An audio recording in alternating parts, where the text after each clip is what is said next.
안녕하세요. 부동산에 대한 알짜 정보를 제공하는 나이스한 부동산 TV입니다. 오늘은 저희 나이스한 부동산 TV에서 직접 진행하고 있는 토지 개발에 대한 기록을 보여드리려고 해요. 많은 분들이 토지 매매, 개발에 대해 궁금해 하시더라고요. 자세하게 들어가면 끝도 없지만 간단하게나마 저희 기록을 보여드리려고 합니다. 한번 같이 보시죠. 2021년 3월 괜찮은 물건을 확보했습니다.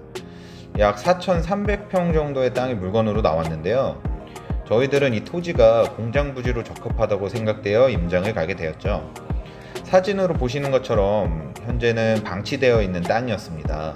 일부는 경작 중이었고요. 일부는 잡목이 많이 자라 있었죠. 생각보다 경사도가 높았지만 토목공사와 허가에는 문제가 없을 거라 판단되었습니다. 그래서 설계사무소와 만나서 토목 설계와 건물 설계의 가도면을 그려봤습니다. 만족할 만한 그림이 나오자 저희가 가용한 자금과 금융기관에서 빌릴 수 있는 자금을 확인해서 캐시 플로우를 맞춰보았죠. 어느 정도 그림이 그려지고 실익을 계산해서 공장 부지 개발 사업을 진행하기로 했습니다.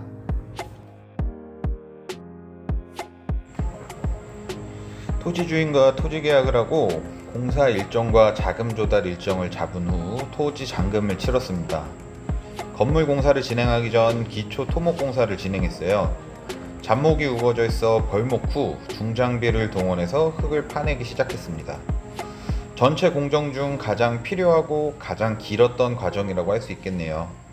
흙을 빼내는 일이 가장 어려웠는데요. 포크레인이 흙을 퍼내면 덤프트럭이 와서 흙을 싣고 다른 지역으로 흙을 옮기는 시스템이거든요. 하루에도 수십 대의 덤프트럭이 다니던 모습이 아직까지도 기억에 남네요.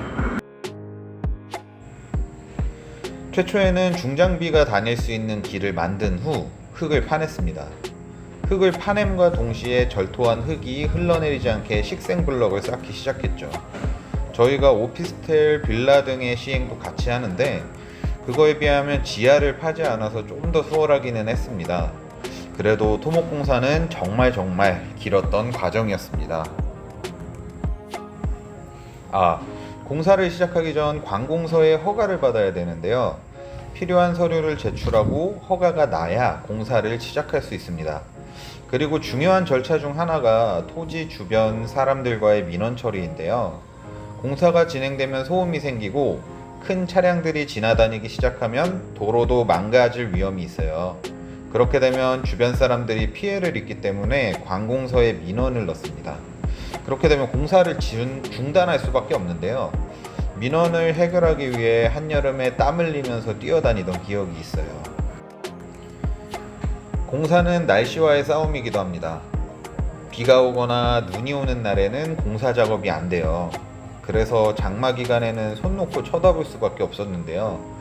차라리 공사만 못하면 다행이지만 벌목을 하고 흙을 파내고 있는 중에는 토지가 약화되어 비가 많이 내리면 흙이 흘러내릴 수가 있어요. 흘러내린 흙이 길을 막아버리면 큰일이 나서 그 전에 미리미리 보강 작업들을 해놔야 합니다.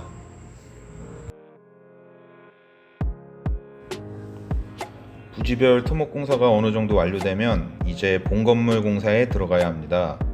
저희들은 본건물에 가설 건축물을 추가하는 방향으로 건설 계획을 잡았어요. 공사에 들어가기 전 건물이 올라갈 매트 부분에 콘크리트를 넣어야 하는데요. 날씨가 너무 추우면 콘크리트 경화가 힘들어져서 추워지기 전 공사 기일을 맞추느라 힘들었습니다.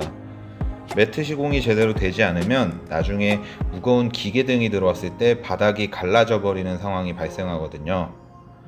저희들이 토지 개발을 하는 동안 원자재 값이 엄청나게 올랐는데요. 특히나 철근 같은 경우는 상상을 초월하는 상승폭이 있었죠. 그렇기에 사업 시행 전 결정했던 공사 비용보다 비용이 훨씬 많이 들어가게 되었고 인력과 원자재를 구할 수 없어서 공사가 지연되는 상황이 발생했습니다. 토지 개발 단계에서는 이러한 어려움이 굉장히 많아요. 1년간 정말 스펙타클한 시간을 보냈죠. 토지 개발을 생각하시는 분들은 이러한 점을 꼭 참고하셔야 됩니다. 건물을 올리면서 분양 계획을 잡았습니다.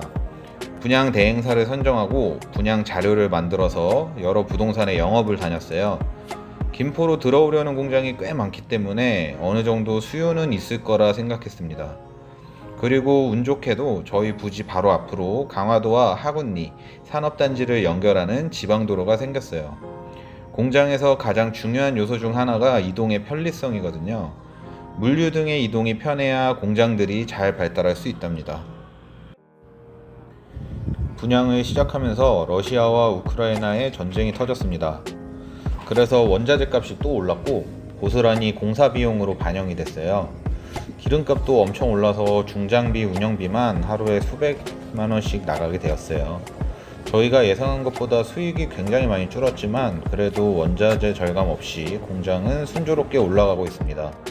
한 번에 모든 공장을 짓기는 인력도 부족하고 비용이 너무 많이 들어서 분양이 완료된 부지 중 잔금이 빠른 공장을 중심으로 공사 중입니다. 잔금일에 맞춰서 공사 중이에요. 저희 부지에는 11톤 차량도 부담 없이 다닐 수 있어요. 바닥도 포장해놔서 이젠 옛날 임야의 모습은 찾아볼 수가 없게 되었어요. 공사는 아직 현재 진행형입니다. 21년 4월에 토지를 매입해서 22년 7월 현재까지 아직은 공사가 완료되진 않았네요. 올해 말이 되면 어느 정도 마무리가 될 거라고 생각이 드네요. 1년간의 기록을 짧은 영상에 담으려다 보니 자세하게 설명드리지 못한 요소들이 많아요. 어떤 재료가 들어가야 하는지, 허가 절차는 어떤 게 있는지, 납부해야 하는 비용은 어떤 것들이 있는지 여러 가지 이야기들이 있네요. 나이스한 부동산 TV의 토지 개발은 계속됩니다. 직접 겪어보고 느낀 생생한 경험을 전달하는 영상, 그런 영상을 만들 것을 약속드릴게요. 지금까지 시청해주신 분들 모두 알짜 정보 얻어가셨기를 바랍니다. 지금까지 나이스한 부동산 TV였습니다.